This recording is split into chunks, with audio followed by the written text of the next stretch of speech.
Office থেকে যখন হঠাৎই আমরা ছুটি পেয়ে যাই, একটা হাফ ছুটি, তখন মনটা না জাস্ট ওয়াও লাগে।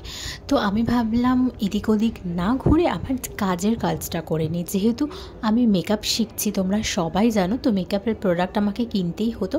তো অন্য কোনো দিন না গিয়ে এই দিনটাকেই কাজে লাগিয়ে দিলাম। তো আমরা নিউ মার্কেটে বেরিয়ে পড়েছিলাম, মানে বিধ্বস্ত হয়ে একেবারে 6:30টার সময় পৌঁছে গেছিলাম নিউ মার্কেট। তো দেখো, নিউ মার্কেটে পৌঁছে ভিডিও করতে করতে ঢুকলাম। তারপর এখানে সব প্রোডাক্টগুলো না ভালোভাবে দেখছিলাম। আমার তো খুব একটা আইডিয়া ছিল না, যেহেতু ওর ভালো নলেজ আছে, তো তৃষাই দেখে নিচ্ছিল আর আমি একটু ভিডিও করছিলাম আর প্রোডাক্টগুলোও দেখছিলাম। আর এই আইশ্যাডো প্যালেটটা, মানে ও মাই গড, জাস্ট ওয়াও। আর সব প্রোডাক্টই এখান থেকে আমি নিয়ে নিয়েছি মোটামুটি। আর এখানে দেখো মেশিন নিয়েছিলাম, চুলের কার্লের মেশিনটা ওরা আমার হেয়ারের ওপর জাস্ট অ্যাপ্লাই করে দেখছিল। আর জাস্ট তার রেজাল্টটা দেখো, ওয়াও রেজাল্ট। ঠিক আছে, যখন পুরো সাজগোজ দিয়ে হবে না, ভালো লাগবে।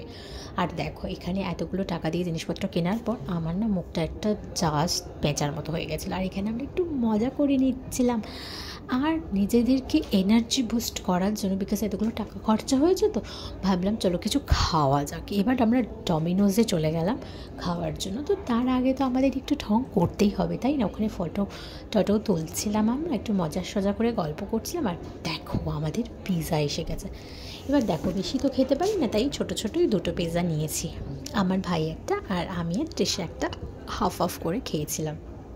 তো খেতে খেতে আমরা এখানে অনেক গল্প করছিলাম। আর না, তৃষা আমাকে কী বলছিল, আর তার জন্য আমি হেসেও ফেলেছিলাম। আর কী বলছিল এক্ষুনি মনে পড়ছে না। তারপর আমাদের দিন শেষে বাড়ি ফিরে আসলাম। দিনটা জাস্ট ওয়াও কাটলো। আর দেখো, এই স্বপ্নের জায়গা দেখলে মনে হয় এখানেই আমি বিয়েটা করবো। হা হা হা।